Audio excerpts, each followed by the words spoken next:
Hello दोस्तों, स्वागत है आप सभी लोगों का टीचिंग एकेडमी चैनल पर।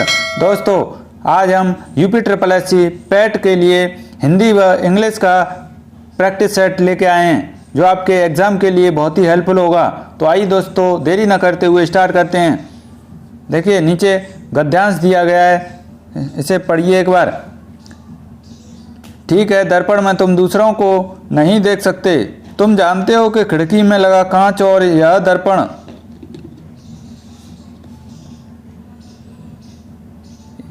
एक ही मूल पदार्थ से बने हैं। तुम स्वयं की तुलना कांच के इन दोनों रूपों से करके देखो।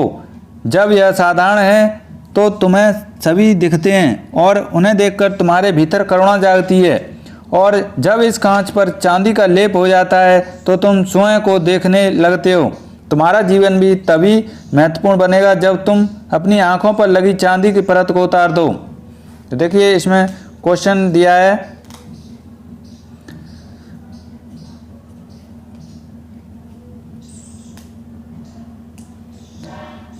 दर्पण हमें स्वयं तक सीमित कर देता है। दर्पण में तो देखने वाला ही देख सकता है, दूसरों को केवल खिड़की के कांच से देखा जा सकता है। दर्पण का प्रयोग बिल्कुल भी नहीं करना चाहिए। आंसर इज ऑप्शन नंबर ए। वाक्य का निहितार्थ है कि दर्पण हमें स्वयं तक सीमित कर देता है। ठीक है, दर्पण हमें हमारे मूल से परिचित कराता है तथा हमारी वास्तविकता को हम तक पहुंचाता है। अगला क्वेश्चन, डैश अपनी आंखों पर लगी चांदी की परत को उतार दो। इस वाक्य का निहितार्थ है चांदी की परत हानिकारक है, इसे हटा देना चाहिए। निष्पक्ष भाव से चीज़ों, व्यक्तियों, घटनाओं को देखना। आंखों की देखभाल करनी चाहिए। ऐश्वर्य साधनों से दूर रहना चाहिए। तो answer is option number B is right answer. निष्पक्ष भाव से चीज़ों, व्यक्तियों, घटनाओं को देखना चाहिए। अगला क्वेश्चन, स्वयं को देखने लगते हो का निहितार्थ है स्वयं को निहारना, हमारी सोच का स्व केंद्रित होना, स्वयं के गुण दोष का विश्लेषण करना, अपनी कमियों को दूर करना। Answer is option number B, हमारी सोच का स्व केंद्रित होना। अगला क्वेश्चन, चांदी का लेप हमें क्या नहीं देखने देता? सड़क पर आने जाने वाले लोगों को, भीख मांगते गरीब व्यक्ति को, जीवन संसार की वास्तविकता को, जीवन संसार की बुराइयों को। Answer is option number C, जीवन संसार की वास्तविकता को। अगला क्वेश्चन, कांच शब्द के लिए किस विशेषण का प्रयोग किया गया है? खिड़की, साधारण, मूल पदार्थ, बड़ा। Answer is option number B, साधारण शब्द का प्रयोग किया गया है।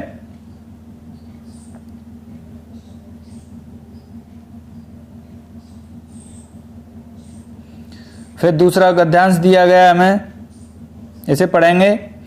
निम्नलिखित गद्यांश को पढ़कर देखिए। दिए गए प्रश्नों के उत्तरों में से सबसे उचित विकल्प चुनकर दीजिए। मोर के सिर की कलगी और सघन ऊंची तथा चमकीली हो गई, चोंच अधिक बंकिम और पैनी हो गई, गोल आँखों में इंद्रनील की नीलाभ धुती झलकने लगी, लंबी नील हरित ग्रीवा की हर भंगिमा में धूप छाई तरंगें उठने लगीं, दक्षिण वाम दोनों पंखों में स्लेटी और सफ़ेद आलेखन स्पष्ट होने लगे,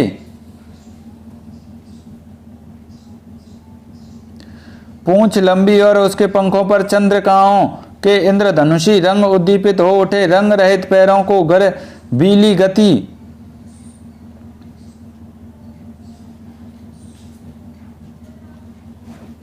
की एक नई गरिमा से रंजित कर दिया। उसका गर्दन ऊंची कर देखना, विशेष भंगिमा के साथ उसे नीची कर दाना चुगना, पानी पीना, टेढ़ी कर शब्द सुनना आदि क्रियाओं में से जो सुकुमारता और सौंदर्य तथा उसका अनुभव देखकर ही किया जा सकता है, गति का चित्र नहीं आंका जा सकता।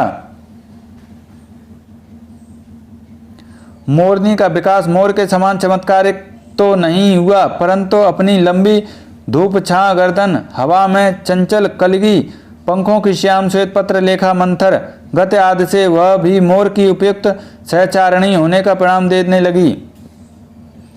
देखिए क्वेश्चन दिया है, बंकिम का तात्पर्य है टेढ़ा, सुंदर, तीखा या कठोर। यहाँ हम ऊपर देखेंगे। देखिए चोंच अधिक बंकिम और पैनी हो गई, यानी बंकिम मतलब होता है टेढ़ा।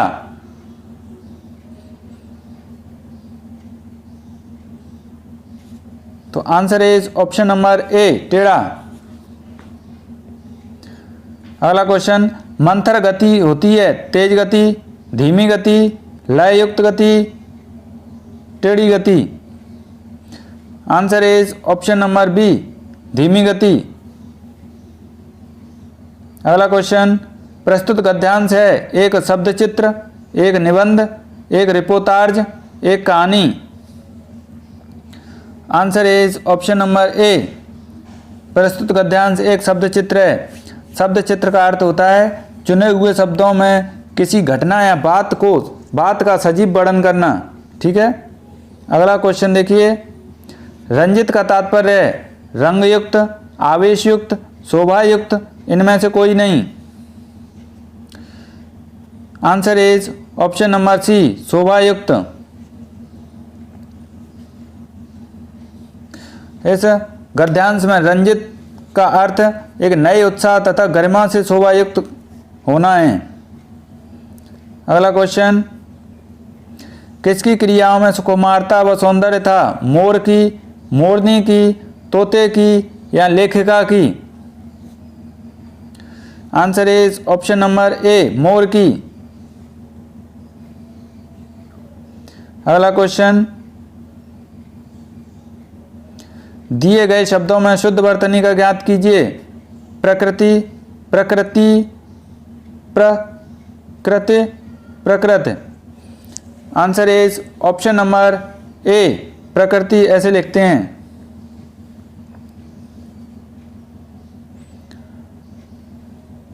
इसमें ता पे बड़ी मात्रा है बी में, इसलिए गलत है, और ये तो साफ दिख रहे हैं गलत। अगला क्वेश्चन, फूल का पर्याय नहीं है सुमन, कुसुम, पुष्प, तनुजा। तो answer is option number D, Tanuja. Tanuja का अर्थ होता है कन्या या पुत्री या मादा संतान। अगला क्वेश्चन, निम्नलिखित में से कौन सा विकल्प विलोमार्थी नहीं है?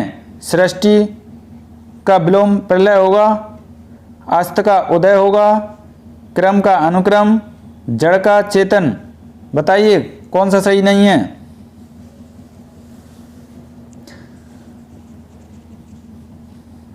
Answer is option number C, क्रम का अनुक्रम नहीं होगा। क्रम का विलोम है क्रमहीनता, क्रम अनुक्रम का समानार्थी है। ठीक है। अगला क्वेश्चन, पीछे पीछे चलने वाला वाक्यांश के लिए एक शब्द है। अनुचर, अनुगामी, अनुवर्ती, अनुगमनीय। Answer is option number B, अनुगामी। इनकी बात करें, जैसे ऑप्शन नंबर ए दिया है अनुचर।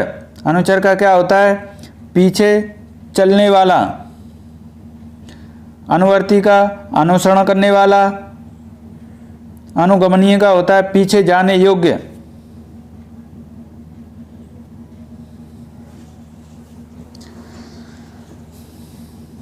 अनुगामी का है पीछे पीछे चलने वाला, अनुचर का है पीछे चलने वाला। अगला क्वेश्चन, दिए गए मुहावरे का अर्थ ज्ञात कीजिए। दलदल में फंसना, चुनौतीपूर्ण कार्य, मुश्किल में पड़ना, गंदा होना, गिर जाना। Answer is option number B, मुश्किल में पड़ना।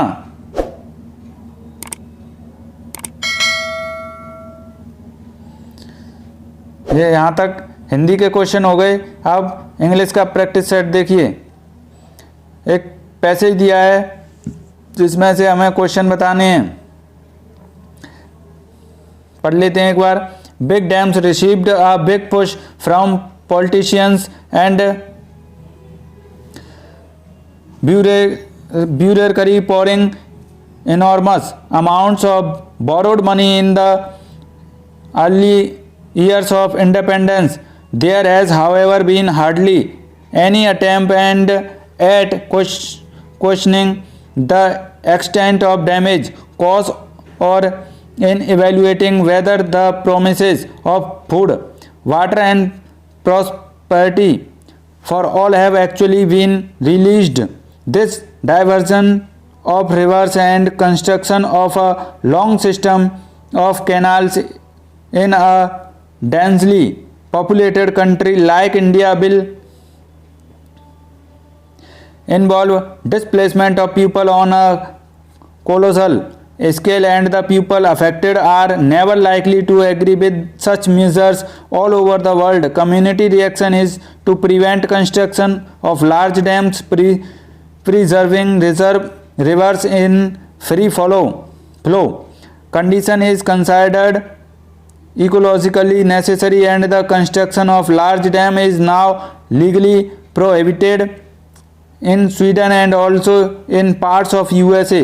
The technical challenges to be faced in redrawing the geography of the country are many and full of dangerous consequence, and the mad rush in pursuit of such a chimera will prove disastrous. The cost of the project is so stupendous that any water made available will cost so much that governments will have to be forever subsidizing farmers.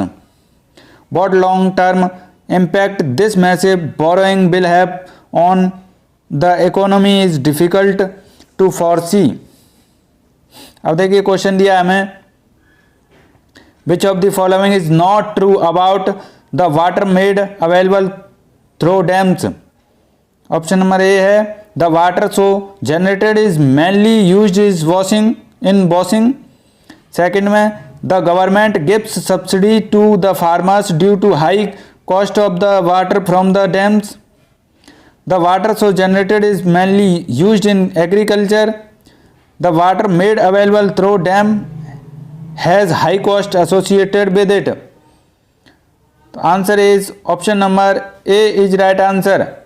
इसमें दिया गया है the water so generated is mainly used in washing, यानी dam से मिलने वाले पानी केवल कपड़े धोने के लिए ही नहीं बल्कि और भी काम के लिए किए जाते हैं।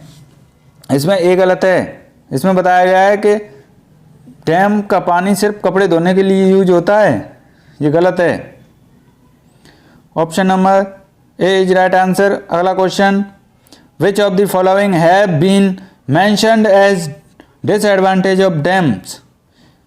पढ़िए, ecological imbalance due to restrictions on the flow of rivers, displacement of people on a large scale, construction of dam is prohibited in Sweden, displacement of people on a large scale, and ecological imbalance due to restrictions on the natural flow of river. Answer is option number D is right answer. अगला question, what is the thematic center of the passage? The social impact of dam over rivers, their economic impact. B में है dam have proven to be bane rather than boon in the long run, and the social impact of dams over rivers, their economic impact. C में है following the footsteps of Sweden and USA in banning the construction of dam. D, dam have proven to be bane rather than boon in the long run.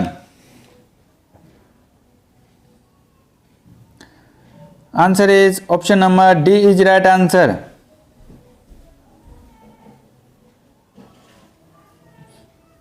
अगला question, choose the word which best expresses the meaning of the bold word in the sentence. This will gratify some people and surprise the rest. Delight, sorrow, despise, annoy. तो देखिए, gratify का अर्थ होता है आनंद देना, delight का अर्थ होता है आनंद देना, सॉरो का शोक और डिस्फेस का प्रेषण। Answer is option number A, delight. अगला question, choose the word that is opposite in meaning to the given word. Courtesy, courtesy का अपोजिट क्या होगा? Praise, discord, obstacle, expand.